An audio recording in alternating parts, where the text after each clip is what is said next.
അപ്പോൾ പെട്ടെന്ന് തന്നെ മാധ്യമപ്രവർത്തകരെ വിളിച്ചത് ഇന്നലെ വാട്ടർ അതോറിറ്റി സൂപ്രണ്ടിംഗ് എഞ്ചിനീയർ ഉൾപ്പെടെയുള്ള ഉദ്യോഗസ്ഥർ കോർപ്പറേഷനുമായി ബന്ധപ്പെട്ടിരുന്നു.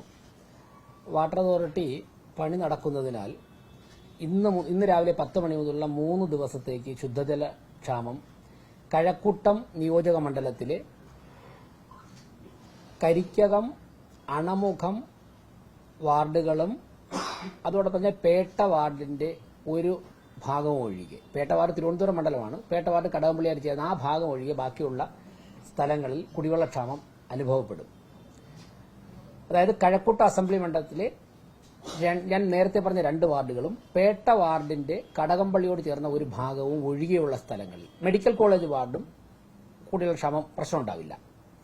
കരിക്കകം, മെഡിക്കൽ കോളേജ്, അണമുഖം വാർഡുകളും പേട്ട വാർഡിന്റെ ഒരു ഭാഗം ഒഴികെയുള്ള മറ്റുള്ള പ്രദേശങ്ങളിൽ കുടിവെള്ളക്ഷാമം 3 ദിവസത്തേക്ക് അനുഭവപ്പെടും. അത് വാട്ടർ അതോറിറ്റിയുടെ അറ്റകുറ്റപ്പണികൾ നടക്കുന്നതുകൊണ്ടാണ്. 3 ദിവസം കൊണ്ട് ആ വർക്കുകൾ പൂർത്തിയാക്കാൻ സാധിക്കുമെങ്കിലും ഒരാഴ്ച വരെ ഒരു പക്ഷേ ഇത് കുറച്ച് ബുദ്ധിമുട്ട് നീണ്ടു നിന്നേക്കും.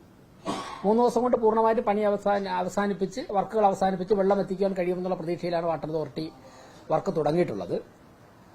അപ്പോൾ അതിന് ബദൽ സംവിധാനം ഒരുക്കുവാൻ വേണ്ടി കോർപ്പറേഷൻ ചില തയ്യാറെടുപ്പുകൾ നടത്തിയിട്ടുണ്ട്.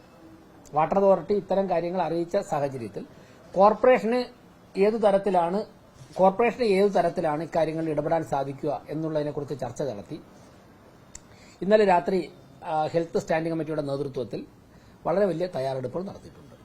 അതിന്റെ അടിസ്ഥാനത്തിൽ കോർപ്പറേഷന്റെ ഞങ്ങളുടെ കയ്യിലിപ്പം നിലവിലുള്ള 3000 മുതൽ 5000 വരെ ലിറ്റർ കപ്പാസിറ്റിയുള്ള 65 ടാങ്കറുകൾ കോർപ്പറേഷന്റെ കൈവശം നിലവിലുണ്ട്. ഈ ടാങ്കറുകൾ യഥേഷ്ടം ആ ഭാഗത്ത് ശുദ്ധജലവുമായി എത്തിക്കുവാൻ തീരുമാനിച്ചിട്ടുണ്ട്. അതോടൊപ്പം തന്നെ 15000 ലിറ്ററിന്റെ 7 ടാങ്കറുകൾ എല്ലാ സമയവും കുടിവെള്ളം നിറച്ച് ഈ മേഖലകളിലുണ്ടാകും. ഇട റോഡുകളിൽ ഓടാൻ വേണ്ടി 2000 ലിറ്റർ, 3000 ലിറ്റർ, 5000 ലിറ്റർ, ഈ 15000 ലിറ്ററിന്റെ വാഹനം എല്ലാ ഇട റോഡുകളിലും പോകില്ല. അപ്പോൾ 2000 ലിറ്റർ, 3000 ലിറ്റർ, 5000 ലിറ്ററിന്റെ ചെറിയ ടാങ്കറുകൾ ഇട റോഡുകളിൽ പോകാൻ കണക്കിന് കഴക്കൂട്ടത്തുണ്ടാകും. ആ ടാങ്കറുകൾ വെള്ളം തീർന്നാൽ അത് വെൻഡിംഗ് പോയിന്റുകളിലേക്ക്, ഉദാഹരണത്തിന് PTP, വെള്ളയമ്പലമൊക്കെ ഒന്ന് വെള്ളം കളക്ട് ചെയ്യാൻ വേണ്ടി സമയമെടുക്കുന്നതുകൊണ്ട് തന്നെ 15000 ലിറ്ററിന്റെ 7 ടാങ്കറുകൾ കഴക്കൂട്ടത്ത് തന്നെ ഉണ്ടാകും.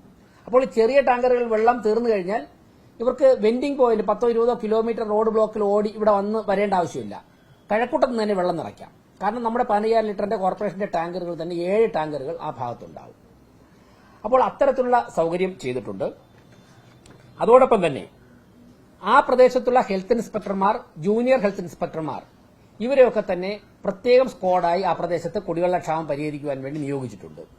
ഒപ്പം തന്നെ clean city manager 2 Shri Prakash, അദ്ദേഹത്തിന് ഇതിന്റെ പ്രത്യേക ചാർജ് കൊടുത്തിട്ടുണ്ട്.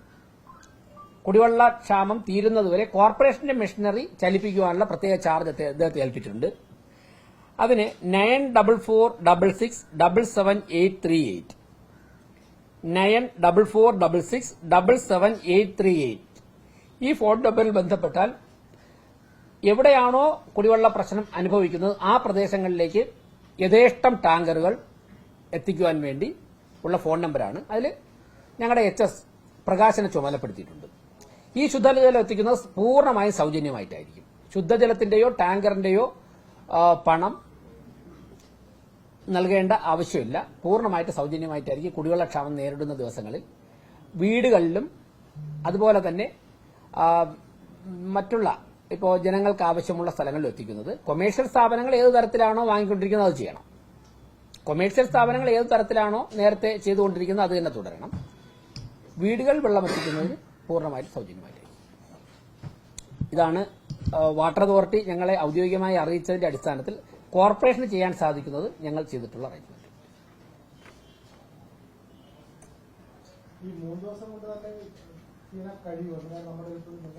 അവർ സംസാരിച്ചത് 3 ദിവസം കൊണ്ട് തന്നെ പൂർത്തിയാക്കി ശുദ്ധജലം വീണ്ടും എത്തിക്കാൻ സാധിക്കുമെന്നാണ് സംസാരിച്ചത്.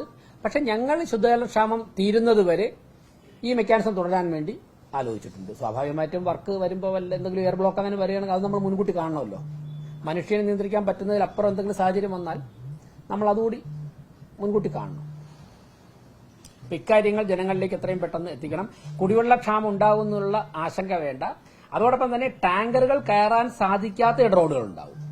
അവിടെ റെസിഡൻസ് അസോസിയേഷനുകളൊക്കെ മുൻകൈ എടുത്തുകൊണ്ട് പരിഹരിക്കുവാനുള്ള ഇടപെടലുകൾ നടത്തണം. അതാത് സ്ഥലത്തുള്ള ജനപ്രതിനിധികളെയും അറിയിച്ചിട്ടുണ്ട് ഇക്കാര്യം. അവർ ഇടപെട്ടു. മറ്റൊരു കാര്യം കൂടി സൂചിപ്പിക്കാനുള്ളത്, പാചകവാതക ക്ഷാമം ചില സ്ഥലങ്ങളിൽ നേരിടുന്നുണ്ട്. അപ്പോൾ ഇന്നലെയൊക്കെ ചില മാധ്യമപ്രവർത്തകർ മേയറെ അതുപോലെ തന്നെ ഹെൽത്ത് സ്റ്റാൻഡിംഗ് കമ്മിറ്റി ചെയർമാനെയൊക്കെ വിളിച്ചിട്ട് നമ്മുടെ ശ്മശാനങ്ങളിൽ എന്തെങ്കിലും ബുദ്ധിമുട്ടുണ്ടോ എന്ന് ചോദിച്ചു. ഒരാശങ്കയും വേണ്ട. നമ്മുടെ തൈക്കാട് ശ്മശാനത്തിലും അതോടൊപ്പം തന്നെ കഴക്കൂട്ടത്തുള്ള കോർപ്പറേഷൻ ഉടമസ്ഥതയിലുള്ള ശ്മശാനത്തിലും ആവശ്യത്തിന് വാതകം ഗ്യാസ് സിലിണ്ടറുകൾ സപ്ലൈ ചെയ്യുവാനുള്ള നടപടികൾ സ്വീകരിച്ചിട്ടുണ്ട്.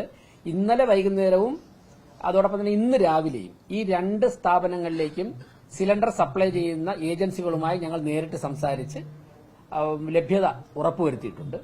ആവശ്യമായ ഇന്ധനം കരുതിയിട്ടുണ്ട്. മറ്റെന്തെങ്കിലും ഒരാശങ്കയ്ക്ക് ഇപ്പോഴത്തെ അപ്പൊ അടിസ്ഥാനരഹിതമായ വാർത്തകൾ ആരെങ്കിലും സോഷ്യൽ മീഡിയയിൽ പ്രചരിപ്പിച്ചു കഴിഞ്ഞാൽ നമ്മൾ ഒരു കാരണവശാലും അങ്ങനെയുള്ള വാർത്തകൾക്ക് പ്രചാരണം കൊടുക്കരുത്. ജനങ്ങളെ ആശങ്കയിലാഴ്ത്തും.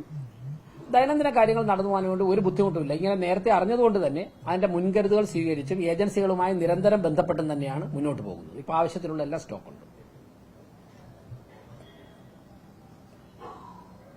ഓക്കെ. ഈ പ്രധാനമന്ത്രിയുടെ സമയത്ത് ഈ ഫ്ലക്സ് ബോർഡ് വെച്ചതുമായി ബന്ധപ്പെട്ട് ചില ബിജെപി നോട്ടീസ് നൽകി.